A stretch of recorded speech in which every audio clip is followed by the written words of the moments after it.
et votre forme d'écriture et la bande dessinée. Pourquoi? Dans cette bande dessinée, pour le coup, vous avez une volonté pédagogique, puisqu'il s'agit de montrer que on peut avoir des préventions par rapport à quelqu'un qu'on ne comprend pas et qui porterait dans une réunion publique des lunettes noires, et ensuite découvrir tout le mystère qui existe derrière ces lunettes noires.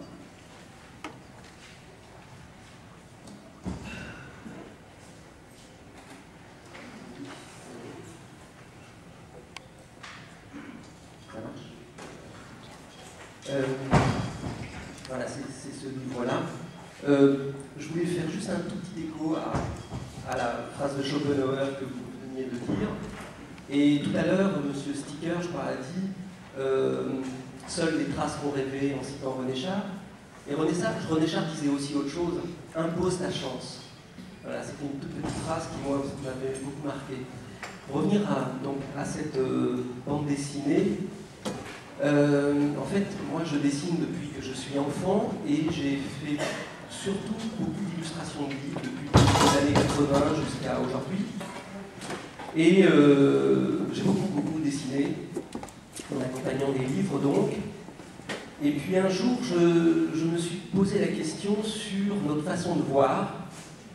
Alors j'ai commencé à lire différents livres, Diderot, La lettre sur les aveugles. Il y avait aussi Derrida, qui avait fait toute une démarche sur le peintre Coppel, et avec une exposition qui s'appelait Mémoire d'aveugle. Et bon, enfin, il y avait tout ça qui me trottait dans la tête, si je puis dire, et j'ai commencé à imaginer une histoire où je mettrais en scène une femme aveugle avec un dessinateur, un dialogue qui se mettrait en place entre eux, et donc une fiction, une histoire imaginaire. Et j'avais commencé à écrire quelques pages, écrire et dessiner quelques pages. Et bon, j'avais lu différents livres sur les aveugles. Et je montre par hasard, une amie passe à la maison, regarde les pages que j'avais écrites, dit qu'est-ce que tu fais en ce moment? Je dis voilà, je suis en train de faire ça. Et j'avais déjà commencé à dessiner la femme que je mettais en scène, que j'avais appelée Lucie. Et la personne qui passe me dit mais je connais cette femme que tu as dessinée. J'étais complètement interloqué parce que c'était une personne que j'imaginais. Il me dit je vais te la faire rencontrer. Et quelques temps après, elle me fait rencontrer cette femme aveugle qui correspondait presque trait pour trait, c'est qu'à de le dire, au personnage que j'imaginais. Et cette rencontre a été très importante en fait pour ce livre, qui m'a fait complètement bifurquer sur l'histoire que j'avais commencé à mettre en place. Et cette personne m'a apporté énormément de choses par ses témoignages.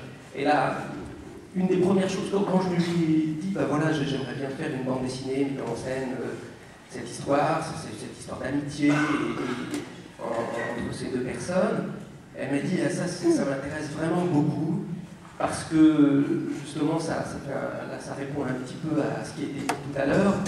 J'aimerais bien être vue non pas comme une handicapée, mais comme une personne normale. Et ça, si tu pouvais être le porte-parole avec cette bande dessinée de ça, j'en serais vraiment très heureux. Alors j'ai tenté le coup, et puis donc ça a donné ce livre. Je l'ai réalisé sur 4 ans à peu près, et après donc il a été publié. Avec un titre qui justifie votre argumentaire, ça s'appelle Pas à pas. Voilà. Une petite question accessoire, mais elle renvoie à ce qui était évoqué tout à l'heure dans la salle. Vous avez été pendant plusieurs années dans une librairie. Quelle est la place du livre qui traite de ce dont nous parlons aujourd'hui, puisqu'il faut se méfier des mots maintenant? Est-ce que c'est considéré? Est-ce que c'est relégué? Est-ce que c'est présent? Est-ce que ça n'est pas? Tout à fait. Quand j'écoutais madame à l'instant, bon, moi j'ai travaillé pendant 25 ans dans une librairie et j'étais frappé du peu de livres en fait. Par exemple sur la langue des signes, disponible, il n'y avait que le livre sur la langue des signes, dictionnaire, le dictionnaire de la langue des signes, donc on essayait d'avoir en permanence à la librairie. Et autrement, pour les aveugles, on avait essayé de trouver des livres pour les aveugles, et en fait, à ce moment-là, il y en avait très peu. Je me souviens d'un livre d'un dessinateur qui s'appelait Olivier Poncet, un livre en relief, donc qui pouvait être lu, en tout cas par des personnes non-voyantes, par des personnes qui voient, et par des personnes aveugles avec le relief du livre. Mais en fait, il n'y a pas si longtemps que ça, hein, donc j'ai arrêté il y a 5 ans là, maintenant. À ce moment-là, il n'y avait pas énormément de choses disponibles. Mais alors, par contre, quand vous disiez à l'instant qu'il fallait mettre les livres sur la langue des signes dans les langues, on essayait de faire au mieux, en tout cas, pour essayer de ça. Et depuis 2005, c'est absolument légal, hein, donc il faut le répéter. Dominique Laporte, vous êtes enseignante, vous avez été conseillère pédagogique.